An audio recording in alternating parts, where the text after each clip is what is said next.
ये पुत्र पुत्रियों का हमारे साथ क्या संबंध है। एक कथा सुनाते हैं। एक ग्राम में दो भाई थे। बड़ा भाई 18 वर्ष का और छोटा भाई था जो 11-12 वर्ष का। बड़े का विवाह हो चुका था, छोटा अनमैरिड था। उनके जमीन बहुत थी, जायदाद बहुत थी, संपत्ति अच्छी थी। 30-40 एकड़ जमीन थी। एक दिन बड़े भाई और उसकी पत्नी के मन में क्या हुआ कि वो छोटा भाई बीमार हो गया। बुखार आ गया। महीने 1.5 महीने 20 दिन वो बुखार ठीक ना होया। मोती जारा निकल आया। वो सूख के चारपाई पे पड़ा सा दिखे थोड़ा सा। वैसे मरने की हालत में नहीं था, कमजोर बहुत हो गया था। माता पिता थे नहीं, मृत्यु को प्राप्त हो चुके थे। तो उस भाई और उसकी पत्नी के मन में क्या दोष आ गया कि ये हमारे पैसे खर्च करवा रहा है, बीमार हो गया और ये मर जाता बढ़िया है, इसको मरवा दिया जाए।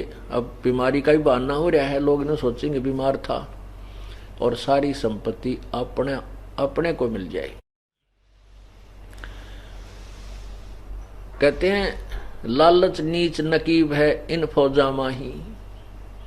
दोनों की एक सलाह होगी। वहां एक वैद्य था, उस वैद्य से मिले जो उसका ट्रीटमेंट कर रहा था।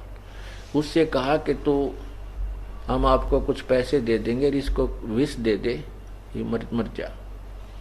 तो उसने भी अपने 500-400 रुपये कह दिए, भाई 500 रुपये लूंगा, मैं दे दूंगा विष।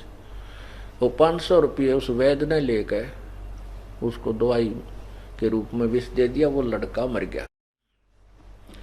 लड़का मर गया तो कोई बात नहीं, बात खत्म हुई, कोई चर्चा चली नहीं, बीमार था। उठा के कुल के लोगों ने अंतिम संस्कार कर दिया। अब वो सारी संपत्ति उनके पास होगी और 1 वर्ष के बाद उनका एक लड़का हो गया, जब तक कोई संतान नहीं थी। अब इकलौता पुत्र और कोई संतान हो ही नहीं।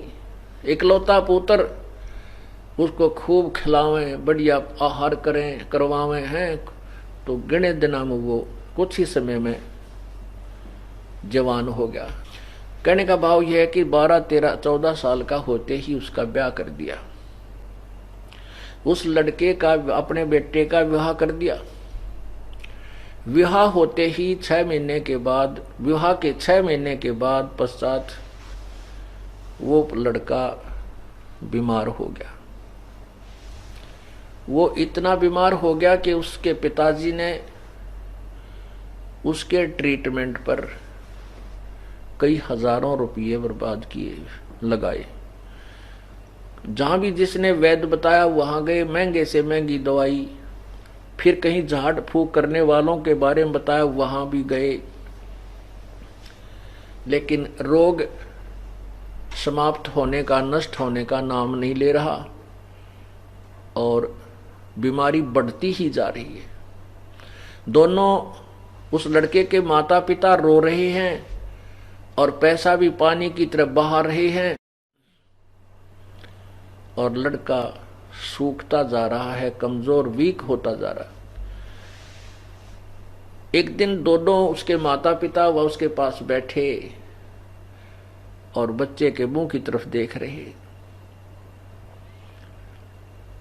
उस लड़के ने कहा अपने भाई का नाम लेकर के, भाई साहब मेरी बात सुन ले। अपने पिता को, उस लड़के ने अपने पिता से कहा कि भाई साहब मेरे आखिरी वचन सुन ले। अब उनको ये पक्का हो गया कि लड़का तो मरेगा, जब हमें पहचान नहीं रहा, मुझे भाई कह रहा है बाप को। तो उसका पिताजी कहने लगा, बेटा मैं भाई नहीं तेरा पिताजी हूं। बोला ना, तो मेरा बाप है। बाप नहीं है तो मेरा भाई है। तो वो कहता नहीं बेटा तू पहचान नहीं रहा, मैं तेरा बाप हूं ना, तू मेरा भाई है। सुन ले मेरी बात कि मैं तेरा वो छोटा भाई था जिसको तूने विष देकर मरवाया, और कहा भाई साहब मेरा और तेरा हिसाब बराबर हो लिया, अब केवल लकड़ियां का और कफन का पैसा शेष रहता है, मैं तेरा मांगता रह गया। अब उसने क्या किया कि उसने उस बच्चे के इलाज पर आधी जमीन भी बेच डाली। जो उस लड़के का भाई का हिस्सा था वो खत्म हो चुका था, इतनी जमीन वो बेच कर उस पर ला चुका था। तब उसने सारी कहानी बताई कि मैं तेरा वो छोटे वाला भाई हूं और तेरा पुत्र बन के आया हूं अपना हिसाब कराने के लिए। तूने मेरी संपत्ति हड़पी थी और अब मैंने अपना हिसाब बराबर हो लिया तेरा मेरा, अब मैं चलता हूं। और कफन तैयार कर ले, लाकड़ियां की पैसे जो तेरे रह रहे हैं वो कर ले इकट्ठी। तब उसको बड़ी चिंता हुई, भाई उसके भाई को यानी पिता को। कहने लगा भाई साहब एक बात और सुन ले, मेरी एक शंका का समाधान कर दे। ठीक है, हमने जो दुष्ट कर्म किया हमारा आगागी के जिसका बेटा मर जाए संसार में कुछ नहीं रहता, ऐसे काल की प्रेरणा का एक नियम है। भाई ठीक है, हमने तो दिशा कराया भाई, हमने भोग लिया, हमनी संतान मरेंगे, बोल कोई संतान होती नहीं, मैं 14-15 वर्ष हो गए तेरे बाद कोई संतान हमारा नहीं हुई, और हम तो मेरा तो कुल नष्ट भी हो गया, हमें तो सजा ठीक मिल गई कि हमने तेरे साथ विश्वासघात किया था। पर एक बात का जवाब दे दे, ये जो तेरी पत्नी है इसने के पाप कर दिया भी जिंदा जलाई जाएगी, क्योंकि उस समय सती प्रथा थी कि अब तू मरेगा और इसको चिता में फूका जाएगा तेरे साथ में, इसका के दोष है। तब उसने कहा कि वो वैद्य कहाँ है जिसने मुझे विष दिया था। उस लड़के ने पूछा कि वो वैद्य कहाँ है। उन्होंने बताया कि आपके 1-2 वर्ष के बाद वो मर गया था।